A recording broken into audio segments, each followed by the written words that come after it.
हज़रत अब्दुल मुत्तलिब जन्नत में जाएंगे या नहीं?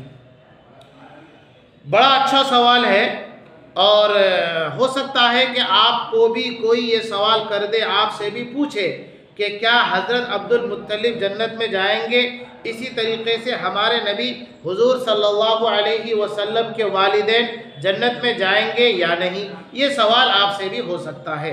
तो जवाब ये है कि सल्लल्लाहु अलैहि वसल्लम की बिअसत से पहले जितने भी लोग थे, जाहिर सी बात है कि वो हुजूर सल्लल्लाहु अलैहि वसल्लम पर ईमान लाने वाले तो नहीं थे, इसलिए कि अभी आप तो मबऊस ही नहीं हुए। तो आप सल्लल्लाहु अलैहि वसल्लम की बिअसत से पहले जितने भी लोग थे वो दो किस्म के लोग होंगे। नंबर एक, या तो वो शिर्क करने वाले होंगे या वो शिर्क करने वाले नहीं होंगे। मन माता क़ब्ल बिअसतिन नबी सल्लल्लाहु अलैहि वसल्लम मुशरिकन फहुवा फिन्नार वला शक्क फी, यानी शिर्क की हालत में अगर कोई मरता है, फला शक्क फीही अन्न ज़ालिका रजुल यकूनु मिनल मुशरिकीन व यकूनु मिन अहलिन नार। अरे समझ रहे हो तलहा जी? तो इस सिलसिले में उलमाए किराम दो कौल बयान करते हैं, या तो वो मुशरिक होगा या मुशरिक नहीं होगा। अगर मुशरिक है तो फला शक्क फीही अन्नहु मिन अहलिन नार, कि वो जहन्नमी होगा, इसमें कोई शक नहीं है। और अगर मुशरिक नहीं है फहुवा अला हालैनी, वो दो किस्मों पर, जो मुशरिक नहीं है उनकी भी दो किस्में हैं।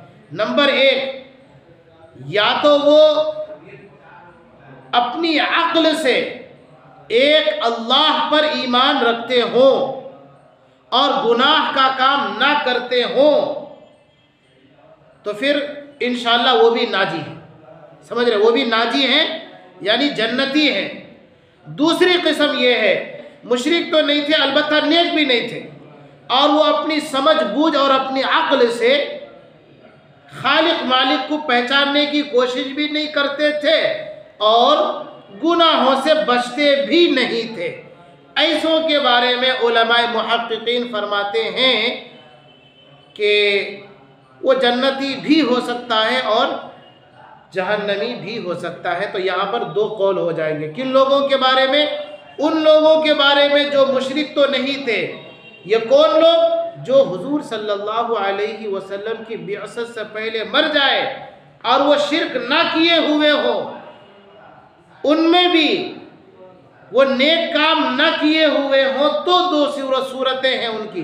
बाज़े लोग कहते हैं एक कौल के मुताबिक के जन्नती होंगे और एक कौल के मुताबिक के वो जन्नती नहीं होंगे।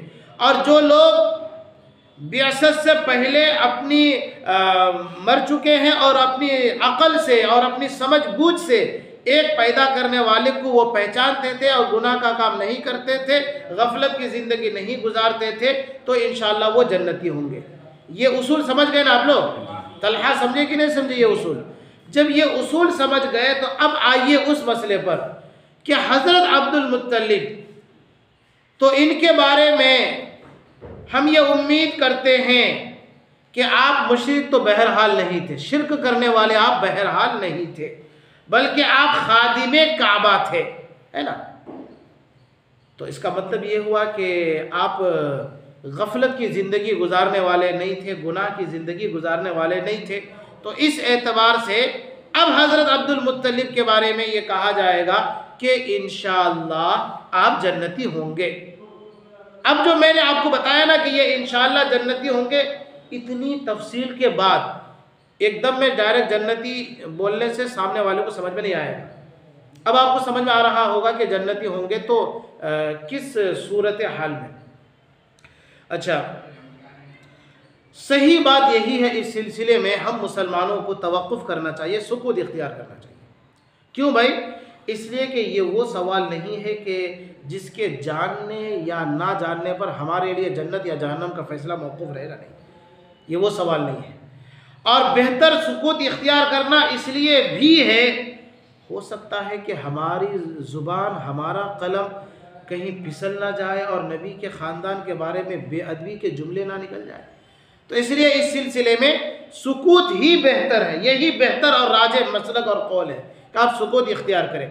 और यही बात हुजूर सल्लल्लाहु अलैहि वसल्लम के वालिदैन के बारे में भी है कि भाई नंबर 1 सुकूत इख्तियार करो, और अगर कुछ तहकीक करना ही है तो सुकूत इख्तियार करने के साथ इतनी सी बात जान लो कि अगर वो लोग बहर कर शिरक तो नहीं किए थे, जब शिरक नहीं किए थे तो एक अल्लाह को अपनी समझ के मुताबिक पहचानते थे या मिल्लत इब्राहीमी पर थे, तो फिर इंशाअल्लाह वो ज़रूर जन्नती होंगे।